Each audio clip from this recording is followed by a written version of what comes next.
This is Richard Wolff from Democracy at Work, responding to another Ask Prof. Wolff question from our Patreon community. This one comes from Jean, and I've picked it to answer because many of you have sent me questions about this topic. So this is as good a time as any, and in many ways, maybe a better time to respond.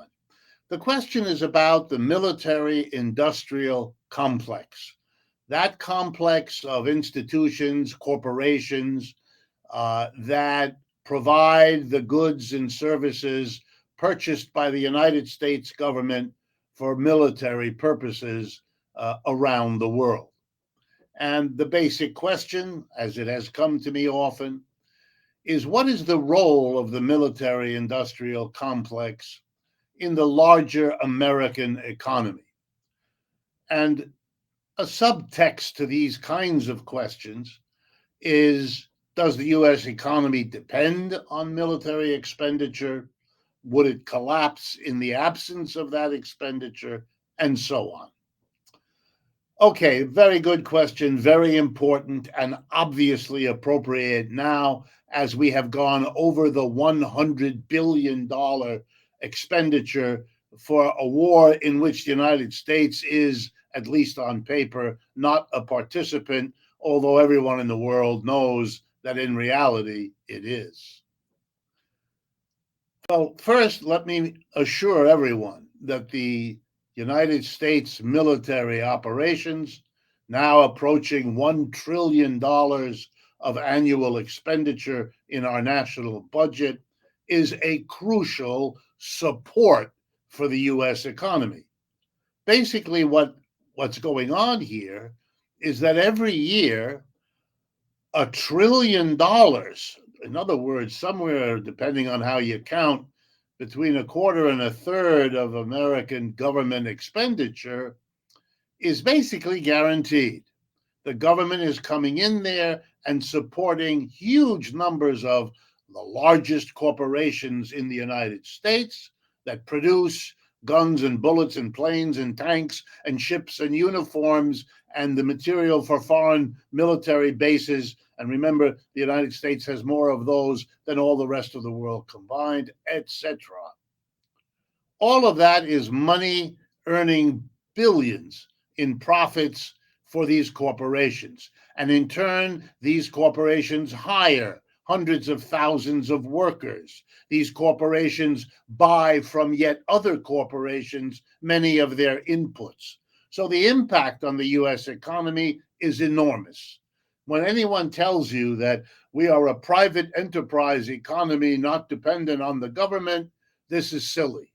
We are dependent in American capitalism on the government in more ways than you and I can count. And the biggest of them all is the so-called defense expenditure.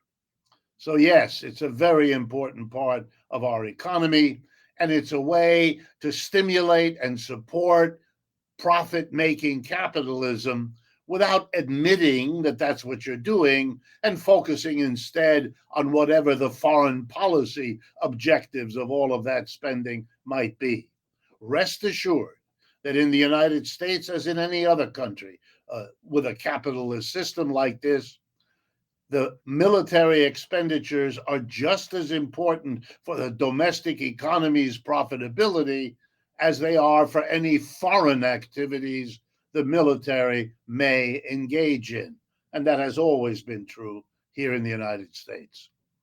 Does it follow that the economy would collapse in the absence of military expenditure? Not at all. Why not? Because it's not what the government spends on that matters to support the economy. It's that the government supports it. So, for example, suppose we didn't spend all that money on military material. Well, then those corporations might become much smaller or they might disappear altogether.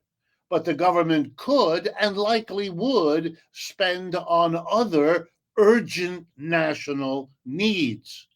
What comes to mind?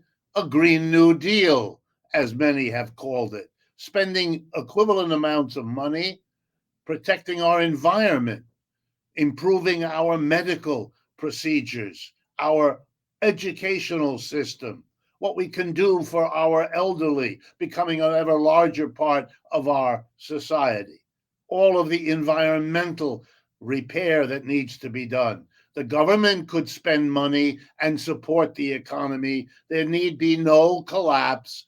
Don't let anyone suggest to you that not only does the government have to support the military, but that any effort to question that threatens everybody else. No, it doesn't. It would need government planning, which those big companies make sure we only hear badly about, in order to make the transition. But it could be done, and it should be done. And if politics were to change in the United States, it would be done. And believe me, given the role of the United States in the world today, if the United States took the lead in actually doing as the Bible says, turning swords into plowshares, well, then maybe many of the rest of the countries of the world could and would follow suit. Indeed, the United States could make a leadership move by making that the condition for its own disarmament.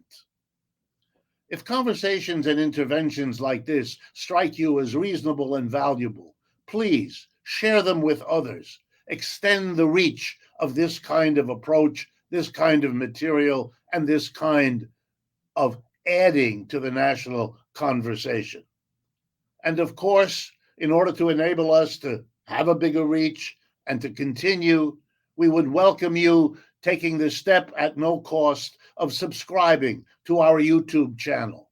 And if you can, helping us financially, which is easily done by going to our website, democracyatwork.info. Thank you.